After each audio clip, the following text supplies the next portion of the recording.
ऐसा रहता, बहुत मुंह खराब है, बहुत मुंह खराब है। लेकिन कड़वी गोली, कड़वा काढ़ा पीते ही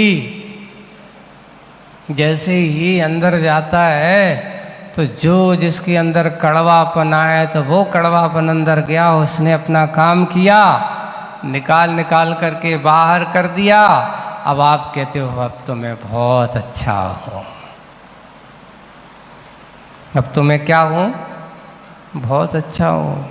वैसे ही बंधु पाप के रोग को मिटाना हो, जन्म जरा मृत्यु को मिटाना हो, जो अनादिकाल से दुख के कारण हो, ऐसे व्यक्ति को पूजा रूपी पुण्य की दवाई अगर सेवन करेगा तो उसका कड़वापन, पाप का ज्वर दूर होगा।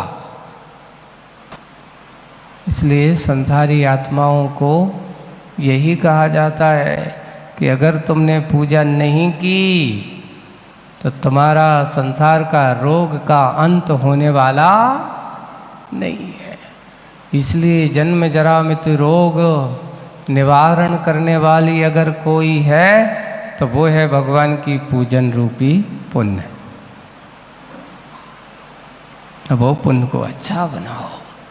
पर क्या करें, आज के ज्ञानी जन इतने बड़े बड़े ज्ञानी हो गए कि उनको पूजा में भी पुण्य का बंध होता है तो बोले कि संसार बढ़ेगा। अगर आप उनको संसार दृष्टि से दिखा जाए तो उनसे पूछो कि भैया स्वाध्याय करेंगे तो उसमें पुण्य का बंध होगा कि पाप का बंध होगा? उसमें बंध नहीं होगा। नहीं, स्वाध्याय तो करो पर पूजा नहीं करो।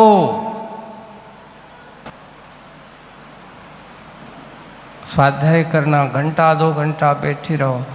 लोगों ने पूजन करना छोड़ दिया, मात्र स्वाध्याय करो, स्वाध्याय करो। अरे स्वाध्याय से भी तो पुण्य का बंध होता है।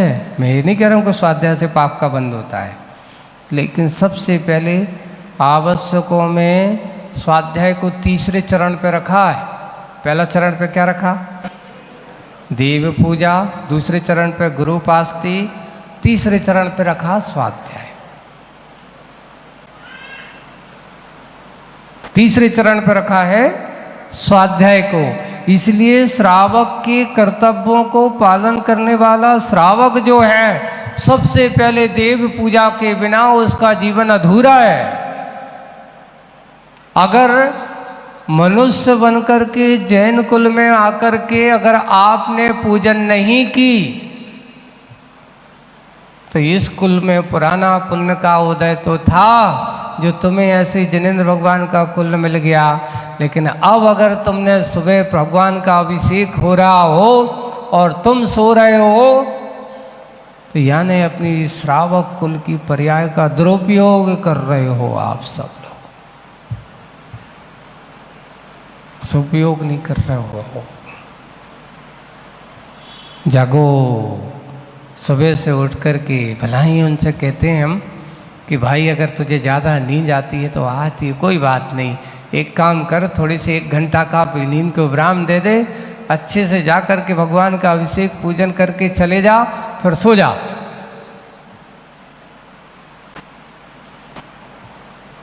अगर तुझे नींद ज़्यादा आ रही है तो। लेकिन भगवान की अभिषेक के समय सो मत, क्योंकि ये स्वर्णिम जीवन मिला और स्वर्णिम जीवन मिला। और ऐसे स्वर्णिम जीवन के समय अगर आपने भगवान के अभिषेक करने के स्थान पर, पूजन करने के स्थान पर उठते ही साथ, और कुछ लोग तो ऐसे उठ तो जाते हैं, उठ जाते हैं सुबह जल्दी, यहाँ भगवान का अभिषेक हो रहा है, शांति धारा भी घर पे क्या बोले, कोई झाड़ू उठाएगा, कहीं नाली साफ करेगा, कहीं टॉयलेट साफ करेगा, इधर पाप के कार्य में लग जाएगा। अरे सुबह से पाप के कार्य में मतलब उठाकर नहीं, कुछ लोग पीपर उठा के बैठ जाएंगे, कुछ लोग नहीं तो टीवी खोल के बैठ जाएंगे। क्या होगा इससे? राग द्वेष के अलावा कुछ नहीं पढ़ने में आएगा। टीवी खोलोगे तो समय राग द्वेष की कथा के अलावा कुछ भी नहीं आएगा। ये इसलिए कुछ अपने आप के जीवन का उद्देश्य बनाओ कि हमें क्या होना, इसलिए सबसे पहले पूजक बनो, अपने पूज्य को दृष्टि में रखो। तो चलते हैं, ऐसे पूज्य पने की बात आज के बात है, पूजक बनना है। यह सतयुग नहीं, आचार्य जी की कविता आ रही है, यह सतयुग नहीं, यह कलयुग, कलियुग है। ये कौन सा युग है? कलियुग है। भीतर ही भीतर, बहुत अच्छा सुनना, भीतर ही भीतर अहम का रस मिलता है। किसका रस मिलता है? अहम। जहाँ देखो सब में, जहाँ देखो हम, जहाँ देखो अहम में मिलता है। ये कलयुग है, भीतर ही भीतर अहम का रस मिलता है। आज लक्ष्मी का हाथ ऊपर उठा है, फोटो की देखो, आचार्य जी ने चिंतन किया है, आज लक्ष्मी का हाथ ऊपर उठा है, ऐसा अभय बांट रहा है सबको, वही के पीछे भागा दौड़ी कर रहे हैं। हे लक्ष्मी माता मेरे ऊपर कृपा कर दो, सब अभय के ऊपर अभय बांट रहा है, प्रसाद के रूप में। किसके रूप में? प्रसाद के रूप में। और नीचे है, जिनके चरणों में शरण की अभिलाषा ली, लजीली सी लचीली सी नतनयना गत बयना, है ना, नतनयना, जिसकी आंखें कैसी हैं? नासा दृष्टि है, नीचे झुकी हुई, उसका नाम है नत नयना। गत बयना का अर्थ है बोल रहे नहीं, वचनों को विराम। जहाँ वचनों का क्या होगा? गतः वचना इति गत वचना, शांत बैठे हैं। गत बयना सती सरस्वती प्रणिपात के रूप में। एक यहाँ आचार्य जी ने कविता लक्ष्मी और सरस्वती की कल्पना आप लोगों के सामने की है। एक बार एक बहुत अच्छा क्वेश्चन आया था, प्राय कर लोक में देखना तुम, ज़्यादातर फोटो जो बनती है तो उसमें पूछा जाता है लक्ष्मी खड़ी क्यों और सरस्वती बैठी क्यों?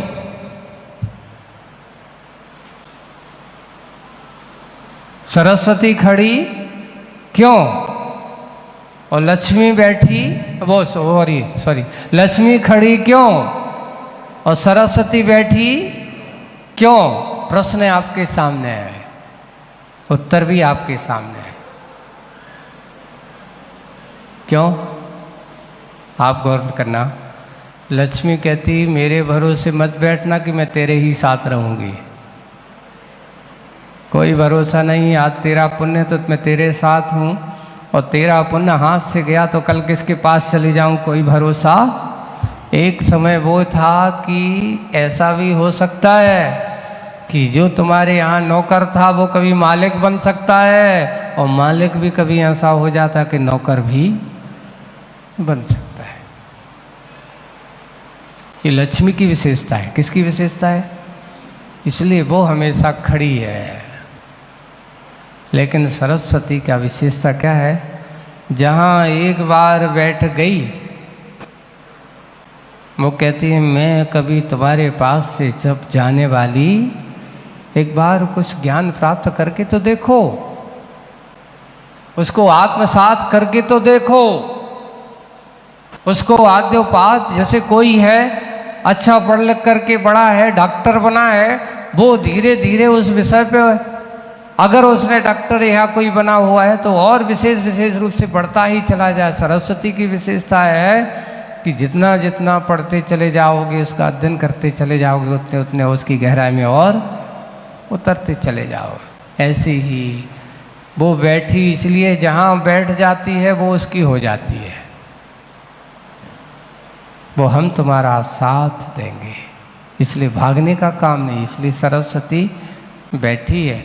किसकी शरण में जाए? नत गत नैना नहीं, नत नैना गत बहना, बिल्कुल कुछ नहीं।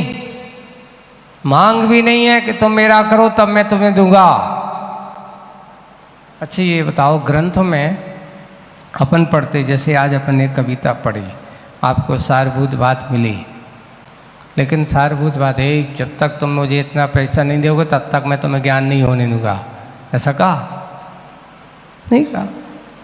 क्यों?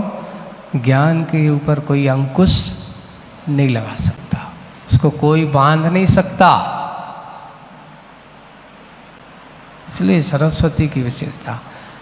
इसलिए यह कौन सा युग है? तुम कौन से युग के आदमी हो? सतयुग के?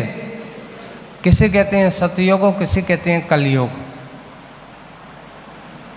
क्वेश्चन आपके सामने है, देखो सीधा सीधा उत्तर है। जहाँ सत्य का परिचय करने वाले लोग होते हैं उसका नाम सतयुग। जहाँ सत्य को पाने का अवसर जहाँ जिनको मिलता है उसका नाम है सतयुग। जहाँ मोक्ष का रास्ता सीधा खुला हो उसका नाम है सतयुग। जहाँ से व्यक्ति अपना आत्म कल्याण करके अपने संसार का अंत कर सके सो उसका नाम है सतयुग। जहाँ सत्य को पहचानने वाले लोग होते हैं उसका नाम है सतयुग। पहचानने वाले और पाने वाले भी, यह है सतयुग। लेकिन कलियुग, कलियुग का अर्थ क्या होता है? जहाँ पर कलह प्रिय लोग होते हैं उसका नाम है कलियुग। कभी किसी से ना तो शांति से बैठते हैं न शांति से, और कलिल यानी पाप भी है। जिस युग में पाप की प्रचुरता ज्यादा हो, पाप करने वाले लोग ज्यादा हो, और परेशान रहने वाले और परेशान करने वाले लोग ज्यादा हों, उसका नाम है कलियुग। आज अपन कौन से युग में बताओ? इसको कलियुग कहा, सतयुग नहीं है। एक बार एक बहुत अच्छा प्रसंग आया और पढ़ा कि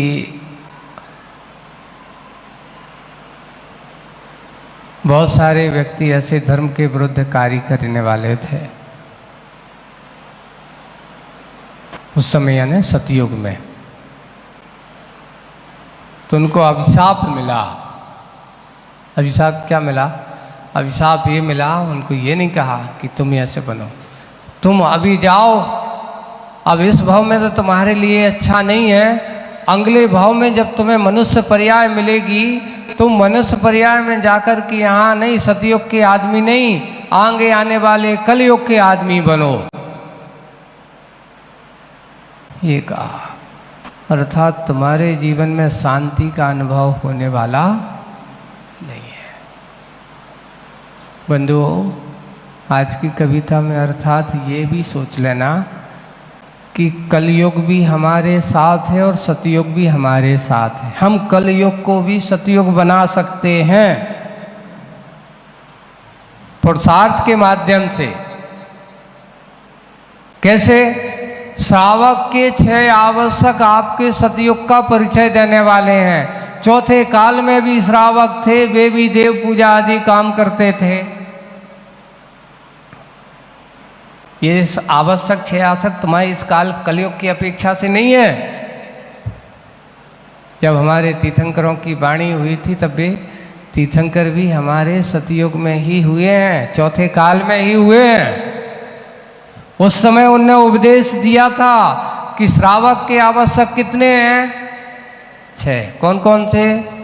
देव पूजा, गुरुपास्ति, स्वाध्याय, संयम, तपा और दान। ये सतयुग में भगवंतों की वाणी के माध्यम से अपन को उपदेश मिला है। हैं। अब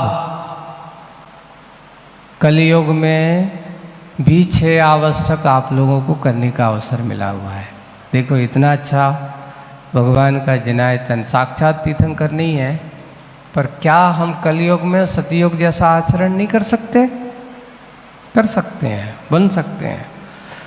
पर अंतर इतना है कि हमें भीतर ही भीतर जो घुलने वाला है अहंकार ममकार आदि का जो रस है, उसको लेकर के भगवान की पूजन आदि नहीं कर सकते।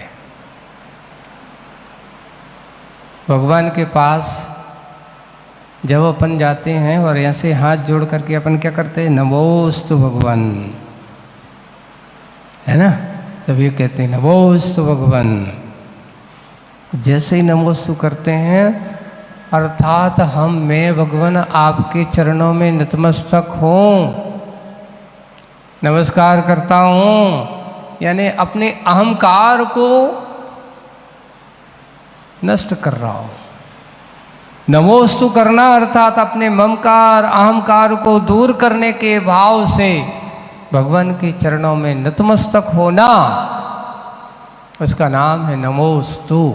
नमः अस्तु, मेरे अंदर के जो अस्तु मेरे जो स्वभाव है ममकार अहंकार इन सबको दूर करके आपके चरणों में अपने आप को समर्पण करता हूँ, उसका नाम है नमोस्तु। कोई तुमसे पूछे नमोस्तु का अर्थ क्या होता है? हे भगवान, मैं मन से वचन से काय से आपके चरणों में अपने आप को क्या करता हूँ? समर्पित करता हूँ। मैं अपने ममकार अहंकार को दूर करके आपके चरणों में समर्पित करता हूँ, इसका नाम है नमोस्तु। ऐसे ही नमः अस्तु, जहाँ ममकार अमस्कार जिनके अहंकार वगैरह अस्त हो जाए सो उसका नाम है नमोस्तु। तो ऐसे ममकार और अहंकार से परे हुए आज हर व्यक्ति को लक्ष्मी की प्रतीक्षा है, सरस्वती की प्रतीक्षा। परेशान किससे है? लक्ष्मी से कि सरस्वती से? बताओ। आदमी के पास मुसीबत लक्ष्मी से आती कि सरस्वती से आती है?